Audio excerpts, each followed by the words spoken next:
Hello and welcome back to my podcast for today. And today we're going to look at two exercises that should never be left out of your fitness routine. And there's two exercises that should always be in your fitness routine. These are push-up and squat.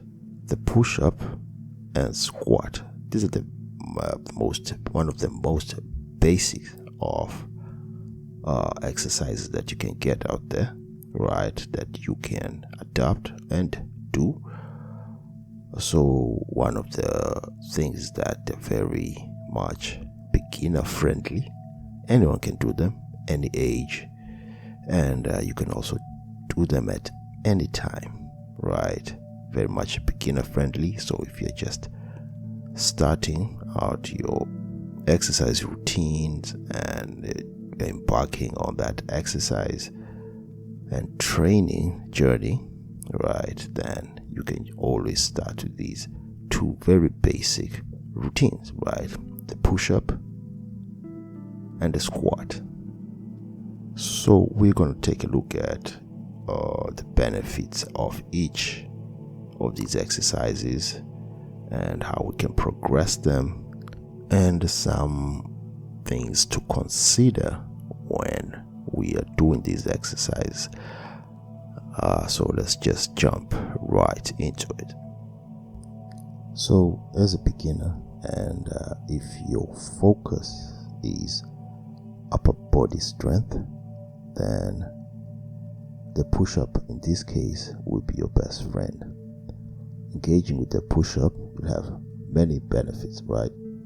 And the main one will be your upper body strength. You're going to at least engage those upper body strength muscles. That will include the lower back, your chest, your triceps, and your shoulders. So these are the muscles that are usually working while you're doing those push-ups.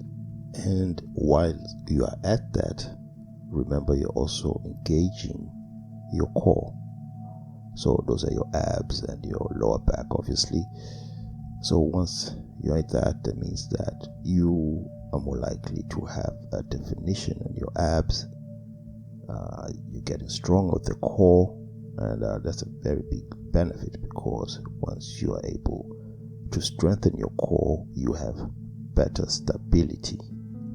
But also, regular push-ups also help on muscle endurance, right? Muscle endurance, meaning that the more you do those push-ups, right, because obviously they'll become easier. That's if you are continuously doing them, right, without actually progressing on resistance. So that becomes endurance, and which means you're going to be able to do more of those push-ups, right? And so it benefits that you're going to be able to do more and more push-ups. Of course, this is very important because your muscle endurance keeps you going, right? And you are now able to do more of these without actually really getting tired.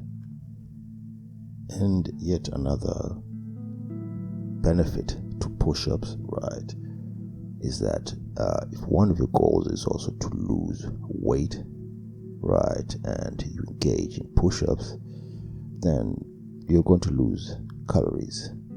That's you're going to burn calories, right? Because remember that we are engaging our muscles, and in due time, this becomes an endurance exercise, as the exercise becomes much more easier, and you have not really increased the resistance, right? So you're going to burn calories at the end of the day.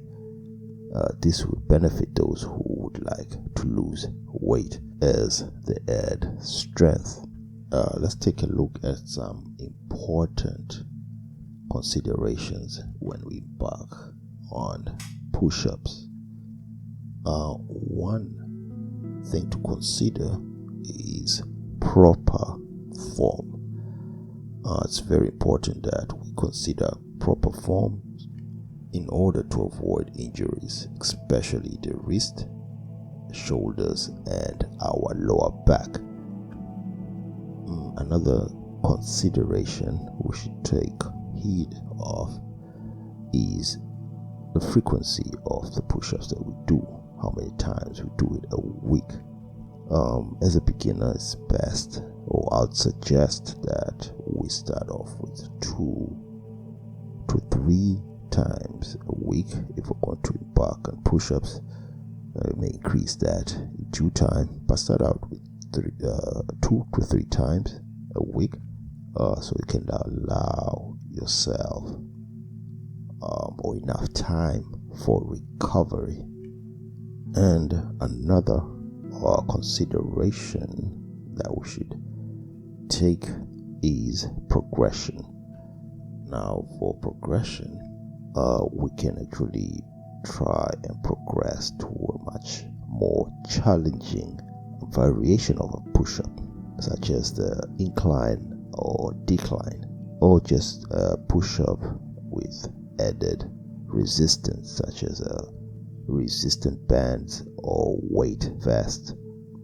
Or you could just put a plate, a heavy plate, that's a barbell plate rather, right, on your back, so that you can have resistance when you're doing those push-ups. So that's progression. And progression, as usual, this is very important, because if you're not going to progress to a much more challenging variation, then that push-up just becomes an endurance exercise, unless that's your goal, right?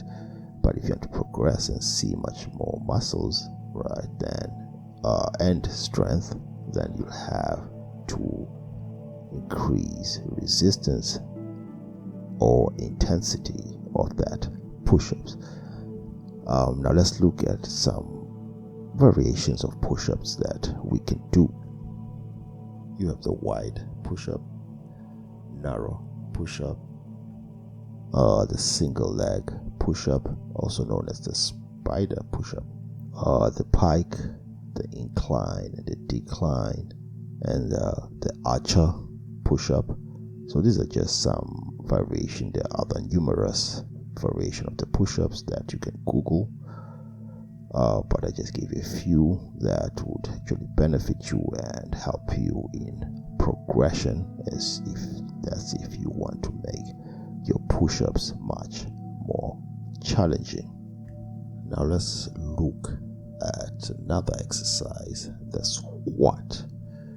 We're going to look at squat right now, its benefit, and how we can best use the squat to strengthen us. So the squats would help on building the lower back strength, or just basically the lower body, right? Lower body strength and power.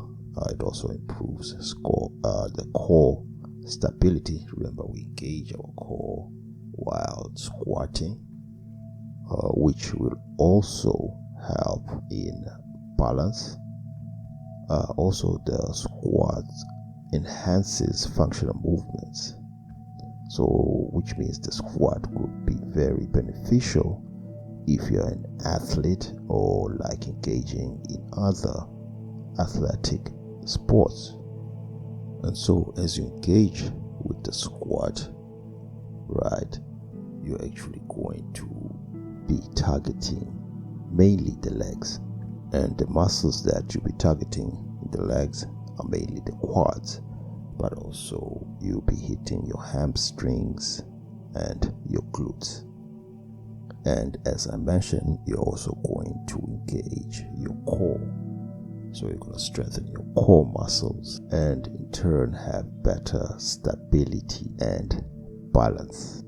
And another benefit to the squat is you're going to get increased muscle mass. Now let's remember that a squat is actually strengthening, and it's a resistant exercise.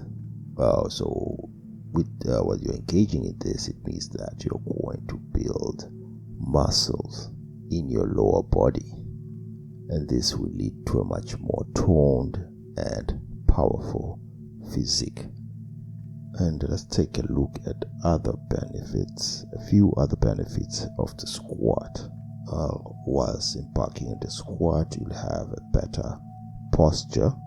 That's because the squat strengthens the back and the core muscles, and so when these are strengthened, will lead to improved posture and reduce the risk of your back pain. Also, regular squatting can improve overall mobility and flexibility, and this particularly in your hips and your ankles, because we hardly use these joints. So when you're squatting, you're actually engaging these other minor joints, and your mobility will actually increase. And also you'll get the benefit of weight management and calorie burning, and that's because you're going to create muscles and in turn increase metabolism, which of course, while at rest, you're going to likely burn a lot of calories. And one other benefit I'll put out there is increased bone density.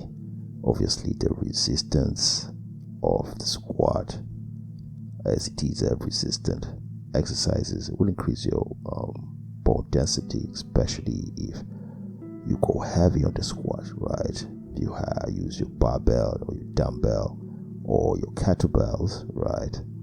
You're going to increase your bone density, which in turn strengthens your bones, and you'll have a long-term bone health. Yeah, and there you have it. Today, we took a look at two exercises that we should always have in our routine, fitness routine: the squat and push-up, and the benefits. There are numerous other benefits, but these just condensed so that you can also get encouraged to do these exercises and start them off as that's if you decide to start on your training as a beginner. And I hope these were very beneficial, and so until next time, peace.